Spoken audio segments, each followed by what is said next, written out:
Bonjour. Aujourd'hui, nous allons voir les propriétés du parallélogramme que nous appellerons les propriétés réciproques, c'est-à-dire lorsqu'on va me donner un quadrilatère, c'est-à-dire une figure qui a quatre côtés, des informations sur ce quadrilatère et qu'on me demandera si oui ou non est-ce que ce quadrilatère est un parallélogramme.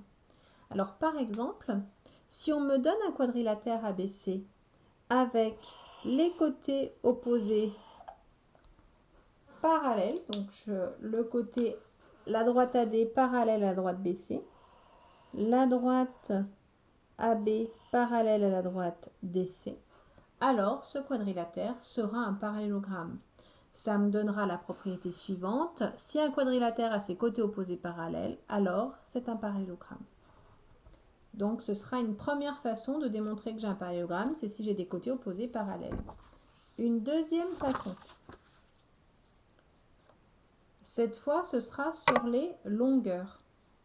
Si vous avez les côtés opposés AD et BC qui sont de la même longueur et les côtés AB et DC qui sont de la même longueur, c'est-à-dire que si votre quadrilatère non croisé a ses côtés opposés de même longueur, alors vous aurez un parallélogramme.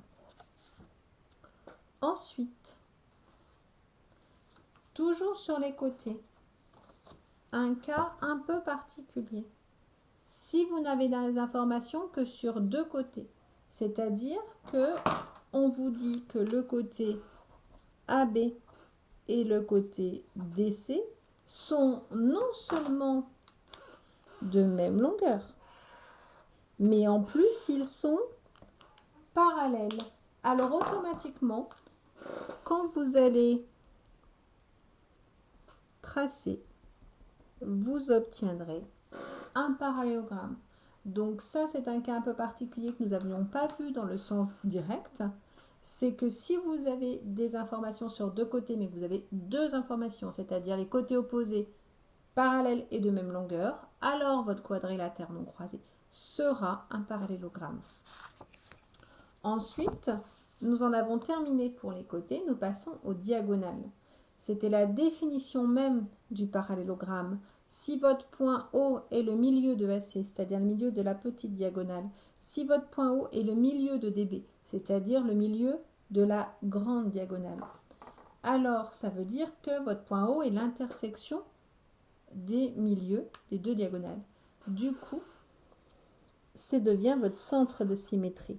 Or, nous avons dit en définition première qu'un parallélogramme était un quadrilatère qui avait un centre de symétrie. Donc, automatiquement, quand nous tracerons les côtés, nous aurons un parallélogramme. Ce qui donne la propriété suivante. Si un quadrilatère a ses diagonales qui se coupent en leur milieu, alors c'est un parallélogramme. Enfin, dernière partie.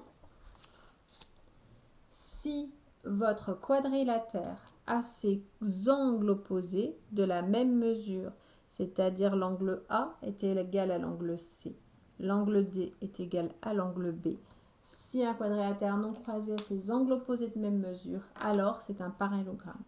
Donc cette fois, la question qu'on vous posera dans les exercices, c'est est-ce que oui ou non c'est un parallélogramme? Alors qu'en début de semaine, vous aviez travaillé sur c'est un parallélogramme, qu'est-ce que tu peux déduire comme information? C'est pour ça qu'on les appelle les propriétés réciproques. Cette fois, on vous donnera des informations et la question, ce sera démontre que c'est un parallélogramme. Donc, par exemple, dans l'exemple du cours que vous aurez à recopier juste après, on vous donne un quadrilatère qui s'appelle PIAF, PIAF. Et les seules informations qu'on vous donne sur ce quadrilatère, c'est que la longueur de PI est égale à la longueur de FA et la longueur de AI est égale à la longueur de PF. La question qu'on vous pose, c'est quelle est la nature de ce quadrilatère? Pour rappel, la nature, ça peut être soit un quadrilatère quelconque, soit un carré, un rectangle, un losange, ou un parallélogramme, ou un trapèze. D'accord? Donc, c'est est-ce qu'il a une particularité? Ici, quand on l'observe, il a une belle tête de parallélogramme quand même. Donc, n'oubliez pas que la conclusion, c'est la réponse à la question.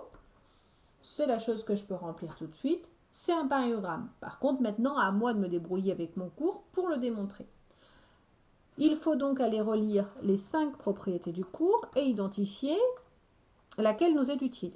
Ici, on nous parle de côtés opposés de même longueur, donc on avait le choix. 3 propriétés sur les côtés, une seule sur les diagonales, une seule sur les angles. Donc quand je vais relire mes propriétés sur les côtés, il y en a une qui me dit si un quadrilatère non croisé a ses côtés opposés de même longueur, alors c'est un parallélogramme. Bah, du coup, c'est la bonne. Maintenant, on me parlait d'un quadrilatère, parce que déjà, si j'ai pas une figure à 4 côtés, ça risque pas d'être un parallélogramme. Et deuxièmement, qu'est-ce qui m'a servi dans l'énoncé? Bah, ce sont les codages qu'on m'a donnés. La longueur PI est égale à la longueur FA, et la longueur IA est égale à la longueur FP. Je dois mettre dans les données quelles sont les informations de l'énoncé dont je me suis servi. Et je me suis servi de ces longueurs égales et de ces longueurs égales. Voilà une démonstration, c'est ce que je vais vous demander de faire dans les exercices par la suite. Bon travail!